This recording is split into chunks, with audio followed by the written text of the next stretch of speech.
mengembangkan gerakan Banyu Asin Membaca. Nah, untuk itulah kami merupakan Dhamma Wanita Kabupaten Dhamma Wanita Persatuan Kabupaten Banyu Asin beserta anggota, dan yang kami hormati tokoh masyarakat Kabupaten Banyu Asin Bapak Obani, dan yang kami hormati para kepala dinas, kepala badan, kepala bagian di lingkungan pemerintah Kabupaten Banyu Asin, dan yang sentra komputer, sentra bermain, sentra audio visual, dan sentra kriya. Dan juga untuk ibu-ibu dan para orang tua, di sini kita ada dapur mini yang bisa kita untuk belajar memasak tentunya. Dan juga di sini tersedia alat bordir ya Pak ya, bisa digunakan untuk ibu-ibu sekalian untuk belajar atau berlatih bordir. Dan untuk itu kami harap partisipasi dari dinas atau instansi yang terkait dalam kerjasamanya untuk ke depan memanfaatkan keberadaan sentra-sentra yang ada di Rumah Pintar ini secara gratis tanpa dipungut bayaran. Dan saya berharap agar kepala sekolah dan para guru-guru kemudian dengan sehat itu kemudian kita gunakan seoptimal mungkin untuk belajar, karena belajar itu sebenarnya merupakan merekayasa nasib kita di masa mendatang. Yuk kita main tepuk tangan dulu. Tepuk satu, tepuk satu untuk Rumah Pintar dan keluarga besar orang-orang yang cinta ilmu ini. Kita berikan tepuk tangan yang meriah semuanya. Mari semua tepuk tangan. Kelihatannya tepuk tangannya kurang meriah. Tepuk tangan sambil teriak ye. Tepuk tangan semuanya. Lebih semangat lagi. Paling semangat. Yang tepuk tangan paling semangat saya doakan hidupnya makin cemerlang, cita-cita tercapai, dari hari ke hari meningkat derajat dan berkahnya. Amin. Sekarang yang SD, SMP, SMA mana? Tepuk satu. Berbuat untuk kemakmuran kesejahteraan orang lain. Itulah hidup yang bermakna dan menjadi orang-orang besar.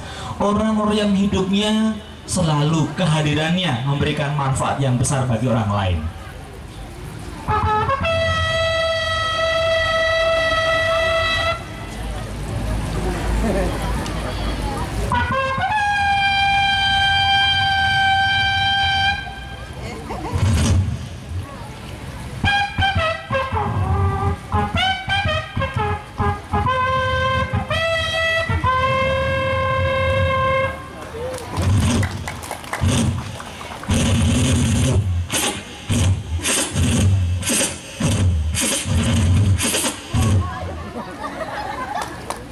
Ibu kenapa di kamera? Ibu bingung mulutnya kayak apa gitu? Suara saya polifonik. Kalau Bu Guru kan poliklinik. Nggak nyangka di sana ada ibu yang wajahnya mirip artis. Ya ampun, apa kabar Soimah? Sehat ya? Suatu hari dari arah timur ada sebuah pesawat yang meluncur menuju kota kita yang besar dan kita cintai ini, kota Banyu Asin.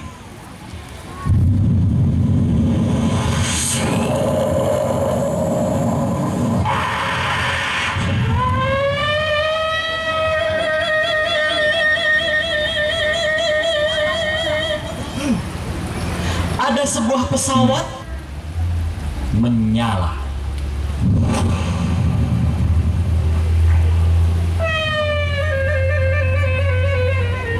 Pesawat itu mendarat di sebuah tempat yang jorok, namanya di Pasar Pangkalan Balai. Tempat sampahnya maksudnya. Nanti guru yang marah. Tempat sampahnya Bunda. Jenderalnya bicara. Wahai Kapten, mendekatlah. Kaptennya bilang.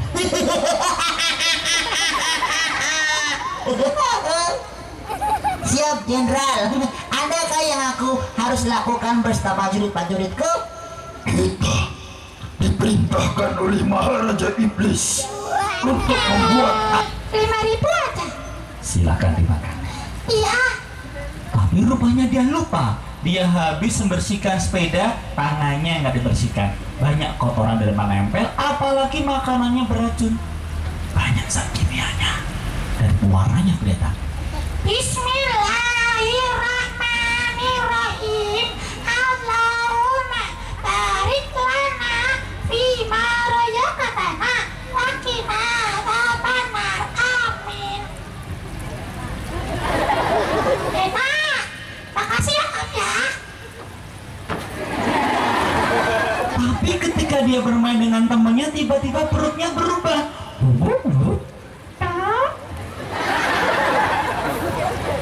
Kenapa? Perutnya sakit nih. Aku pulang dulu ya. Teman-teman, perutnya gak kuat lagi. Ketika kaki diangkat terdengarlah suara yang sangat indah dan merdu.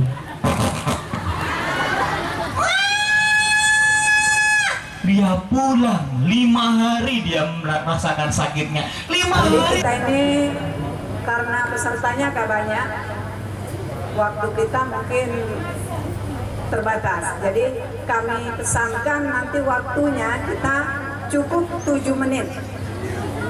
Jadi lewat dari 7 menit jangan berkecil hati, kami please.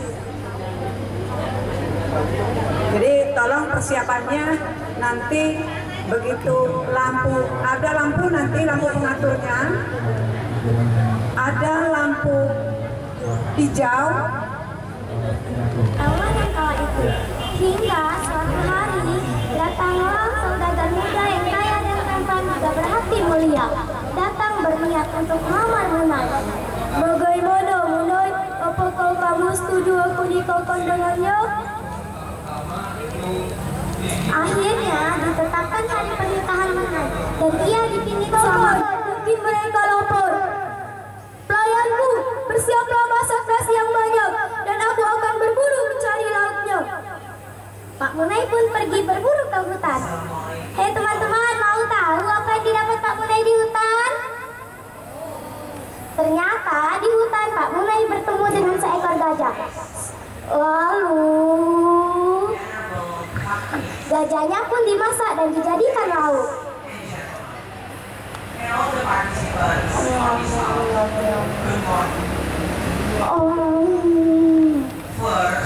Film Air Kumbang akan bercerita dengan judul Petuah Pak Garam. Di kampung yang damai hiduplah pasangan suami istri yang miskin. Mereka tinggal di gubuk, sebagian atapnya sudah berlubang-lubang. Pak Garam, begitulah orang kampung memanggil laki-laki itu. Badannya kurus, tinggi, dan berkulit hitam legam. Setiap hari ia menjinjing tas berisi garam untuk dijual dari rumah ke rumah atau ke pasar.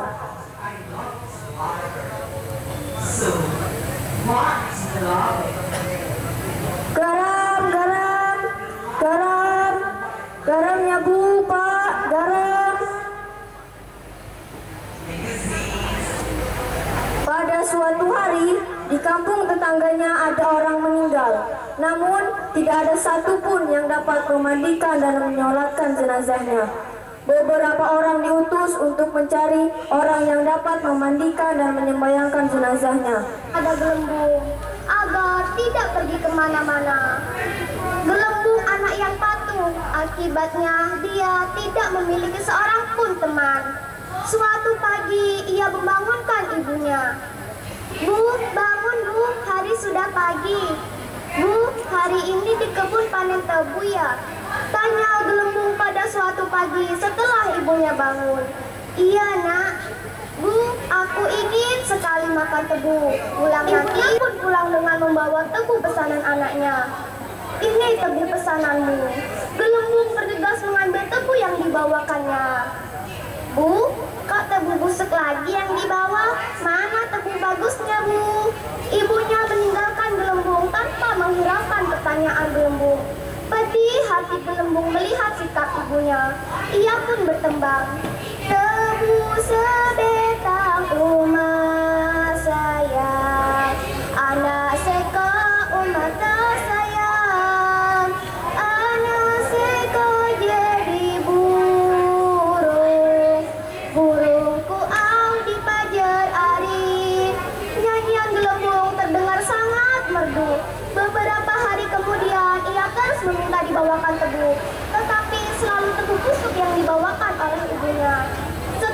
ibunya membawakan tebu busuk, ia selalu bertembang dan berdoa agar ditumbuhkan sayap. Suatu malam, ia bermimpi bertemu ayahnya. Nak, kalau kau ingin tumbuh sayap dan berubah menjadi burung, banyak-banyaklah bertembang. Jangan berhenti sebelum kau berubah menjadi burung. Pesan ayahnya. Kau diberikan seorang anak, walaupun hanya sebesar cita pinang itu. Ya Tuhanku, berilah aku seorang anak walaupun hanya sebesar cita pinang itu. Beberapa bulan kemudian, ia baru menyadari bahwa ia sudah mengandung seorang anak. Ia merasa amat bahagia. Ia berpikir doanya benar-benar terkabulkan. Akhirnya anak yang dinanti-nantikan itu telah lahir. Namun alangkah terkejutnya si janda tersebut setelah melihat anak laki-lakinya itu hanya sebesar cita pinang. Sama persis yang ia ucapkan pada waktu itu. Waktu terus bergulir. Ibu si Tampo Pinang pun kebingungan sambil bergerak. Ngapalah anakku tak besar-besar? Kurang gizi becaknya. Malu nih anakku nih. Akhirnya si Tampo Pinang pun dewasa. Pada zaman dahulu kala, tersebutlah saudagar kaya yang bernama Pak Talib. Ia dikaruniai seorang anak gadis yang bernama Munai, sehingga Pak Talib dipanggil Pak Munai. Keluarga mereka teramat bahagia, mempunyai segala-galanya, harta melimpah, kekuasaan, dan keharmonisan. Terlebih lagi anaknya seorang Munai yang cantik bak bidadari yang turun dari kayangan. Dengan wajah bujur telur, alis bak semut beriringan, dagu bak lebah bergelantungan, rambut hitam pekat bak mayang terurai sampai ke tumit. Jalannya seperti diukur, begitu pula cara ia melenggak. Assalamualaikum warahmatullahi wabarakatuh. Dewan juri yang saya hormati dan teman-teman yang saya sayangi, perkenalkan nama saya Cita Suci Prameswari, perwakilan dari UPT Dinas Pendidikan Tunggal Ilir, akan menceritakan kembali cerita rakyat Kumis Sedang Tunggal Ilir dengan judul Misteri Rawa Putri di Bumi Sedang. Selamat mendengarkan. Alkisah misteri Lembah Tanggora di Bumi Sedang. Wilayah desa ini sangat luas dan memiliki tanah yang sangat subur, sehingga banyak para pendatang dari berbagai daerah. Mereka memiliki tujuan yang sama, yaitu untuk mencari penghidupan yang layak. Salah satu pendatang tersebut bernama Haryanto. Ia datang ke desa tersebut ingin mengubah nasib setelah mengalami berbagai penderitaan di kota. Dengan sedikit bekal dari kota, ia membeli sebidang tanah pekarangan yang sudah ada gubuknya sebagai tempat tinggal. Haryanto adalah sosok lelaki yang tekun beribadah, namun sayangnya kurang rajin bekerja. Untuk memenuhi biaya hidupnya, ia hanya mengandalkan mencari upahan yang tidak menentu dari orang yang menyuruhnya. Kehidupan seperti itu dijalani kurang lebih 2 tahun. Karena sudah lama tidak dilihat lebih dekat lagi ke pakaian tersebut, ia melangkah ke depan menemukan rangka kaki. Kemudian maju lagi ke depan menemukan rangka tengkorak. Wah, tengkorak apa ini? Hah, pada giginya. Haryanto terkejut. Haryanto menoleh ke kanan ke kiri. Ternyata banyak tulang yang berserakan di rawa tersebut. Lebih mengejutkan lagi, terdapat pita rambut dan pakaian wanita. Haryanto mulai panik dan ketakutan.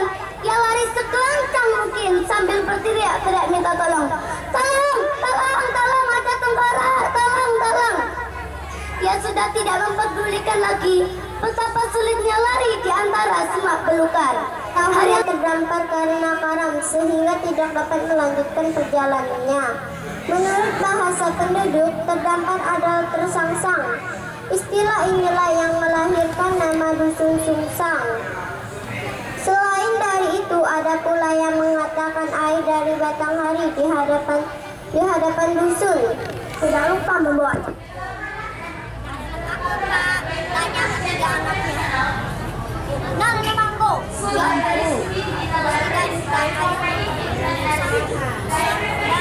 Ketika selesai, dia bertiga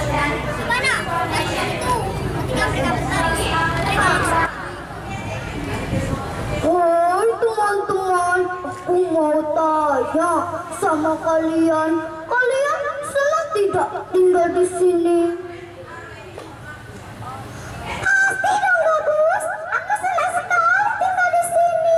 Di sini tempatnya nyaman, aku bisa bermain sepuasnya, bergerak sana kemari. Aku juga di sini tempatnya enak, banyak makanannya. Hehehe. Kamu ini yang difikirkan cuma makanan saja. Nanti kamu jadi gendut lah. Begitulah aktivitas mereka sehari-hari. Mereka selalu ceria, bermain bersama. Hingga suatu ketika ada yang hadirin Dewan Juri yang saya hormati. Hari ini saya akan bercerita dongeng yang berasal dari Kabupaten Banyuasin. Judulnya Putri Kembang Kunyit. Dengarkan ya. Pada zaman dahulu kala di sebuah kampungan rega Melaka, hiduplah seorang anak yatim piatu namanya Husin. Dia rajin dan tekun dalam berkebun. Pada suatu hari, ketika Husin pergi ke kebun memetik sayur untuk makan. Sore harinya, ketika Husin pulang dari ladang ke asaku, keajaiban pun kembali. Tubuh sang putri berubah sebagai pergelangan kaki. Dan pada denda selanjutnya, maka putri pun berdenda, berubah sebagai lutut. Dan maka denda selanjutnya, putri pun berubah sebatas paha. Dan maka denda yang selanjutnya, berubah sebatas keseluruhan, yang hanya tinggal ada rambutnya yang tergeletak di tampan. Setelah gajah mendengar, setelah perubahan terjadi, Husin pun terbangun sambil berteriak, "Istriku, di mana engkau? Ayo kita pulang." Tapi tak ada jawaban. Yang hanya ada tergeletak rambut istrinya. Demikianlah cerita Putri Kembang Kunyit. Semoga kita bisa mengambil hikmahnya. Wassalamualaikum warahmatullahi wabarakatuh. Aku merasa senang karena tidak adanya pangeran bisa melancarkan rencana licik ibu tirinya untuk menguasai kerajaan Singosari. Di luar istana, Pangeran Singosari berjalan keluar masuk hutan. Pangeran Singosari tidak tahu kemana dia harus pergi. Hingga suatu hari, Pangeran Singosari menemukan sebuah desa. Pangeran Singosari tinggallah di desa tersebut. Desa tersebut terbagi menjadi dua, yaitu Desa Ulu dan Sedih ataupun sakit. Baiklah ayahanda, hamba berjanji akan berhati-hati lagi. Sebenarnya teman-teman, Pangeran ingin sekali mengungkapkan apa yang telah terjadi padanya. Tetapi Pangeran takut nanti malah akan mendapatkan perlakuan yang sangat sadis oleh ibu tirinya. Setelah pergi untuk memberi desa yang terkena peperangan, ibu tirinya leluasa untuk bereaksi. Ibu tirinya memperlakukan anak tirinya tidak baik seperti pembantu. Apa yang dilakukan Pangeran tidak sesuai apa yang diinginkan ibu tirinya. Siksaan, cambukan akan diterima Pangeran. Lama-kelamaan, Pangeran pun tidak sanggup lagi karena mendapatkan perlakuan yang sangat sadis oleh ibu tirinya. Pangeran pun keluar dari istana. Keluarnya Pangeran mengejutkan semua prajurit yang ada di istana. Di tengah perjalanan Pangeran Rimba bertemu dengan Putri Asmi yang sedang bersesian bersama pemimpin Kemening. "Hai pemimpin Kemening, mau apa kau datang ke sini?" "Aku ingin dia menjadi istriku." "Memangnya kau mau ngapain kau ikut campur?" "Itu adalah rakyatku, aku yang berhak memutuskannya." Dan pemimpin Kemening pun menjawab, "Kalau begitu kita pergi ke puncak bukit di atas sana. Aku takut." Telah sampai di puncak bukit di atas sana, Rabiatun penduduk dengan suaminya. Rabiatun mengambil biji buah pohon beringin. Mengambil biji yang pertama. "Wahai Jajaib, aku minta istana yang mewah dan megah." Dan Rabiatun pun membuka matanya. "Wah, istana yang mewah dan megah. Aku suka, aku suka." Dan suaminya pun berkata, Mintalah istana ladang yang luas, tanah yang lebar, dan kita jadi juragan di desa ini. Dan rakyat untuk mengambil biji yang kedua. Wahai Jajaib, membuatnya merasa takut. Dan tiba-tiba ia menemukan sebuah kubuk. Kubuk itu tidak ada orangnya. Ia pun masuk. Ruangannya kecil, ada 7 piring kecil, ada 7 kursi kecil dan Kancil mempunyai ide. Dia memanggil para buaya. Hai Kancil, apakah kalian lapar? Kata sang Kancil. Buaya berkata, apakah kau ingin mati hingga datang ke sini? Ya, aku memang ingin menjadi makanan kalian, kata sang Kancil. Kancil berkata, jumlah kalian cukup banyak, sedangkan tubuhku kecil. Jadi kalian harus berbaris di sungai.